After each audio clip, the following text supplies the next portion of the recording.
মেঘার মুখোশ এবার খুলে গেল ইন্দ্রাণী গাঙ্গুলির সামনে। হ্যাঁ বন্ধুরা, ভিডিওতে লাইক দিয়ে দেখতে থাকুন। যে মুহূর্তে কিনা দেবলীনা আবারও জেল থেকে পালিয়ে মেঘার সঙ্গে দেখা করার জন্য যখন কিনা মেঘার রুমে এসে অপেক্ষা করতে থাকে এবং মেঘা সেখানে দেবলীনাকে দেখা মাত্র যখন চিৎকার করে ওঠে, ঠিক সেই সময় মেঘার চিৎকারের আওয়াজ শোনা মাত্র ইন্দ্রাণী গাঙ্গুলি বলতে থাকে যে কী ব্যাপার, মেঘার ঘর থেকে এরকম চিৎকারের শব্দ এলো না। না না না, দেখতে হবে যে কোনো মতো আবার মেঘার কোনো বিপদ আপদ হলো না তো। ঠিক সেই সময় ইন্দ্রাণী গাঙ্গুলি যখন কিনা মেঘার রুমে যাওয়ার উদ্দেশ্যে রওনা হয়, ঠিক সেই মুহূর্তে মেঘা যখন দেবলীনাকে বলে থাকে যে দেবলীনা, তুই কেন আমার কথা বুঝতে পারছিস না বলতো? এখন যে তুই এখানে এসেছিস, বাড়ি ভর্তি লোক আছে, এবার যদি কারোর নজরে তুই পড়েছিস তাহলে কী হবে বলতো? আমাদের এর প্ল্যানটা যেটা আমরা করেছি সেটা তো কোনো মতো আমরা সাকসেসফুল করতেই পারবো না, বরঞ্চ আরও বেশি আমাদের জন্য বিপদ বাড়বে বলে কমবে না। তুই বুঝতে পারছিস না সেটা?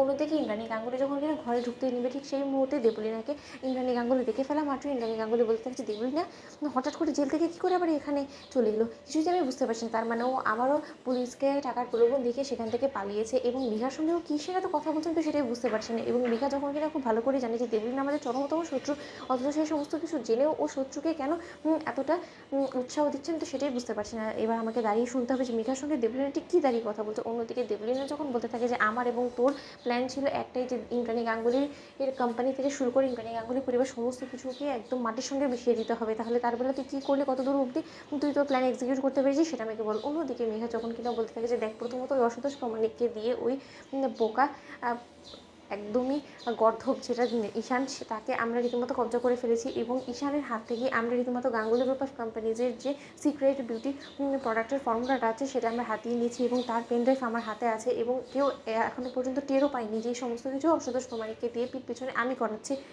এবং একবার যখন সেটা হয়ে গেছে তাহলে তুই আর খুব একটা ভাবনা চিন্তা করার কোনো প্রয়োজন নেই আমাদের, এবং কিছু দিনের মধ্যে আমার এবং আয়ুষের একবার বিয়েটা হয়েছে, তার পরবর্তীতে থেকে গাঙ্গুলি গ্রুপ অফ কোম্পানিজ থেকে শুরু করে গাঙ্গুলি পরিবার প্রত্যেক কটাকে কী করে আমি শীতে করে দিই। ওদের খুব বেশি অহংকার, তাই না?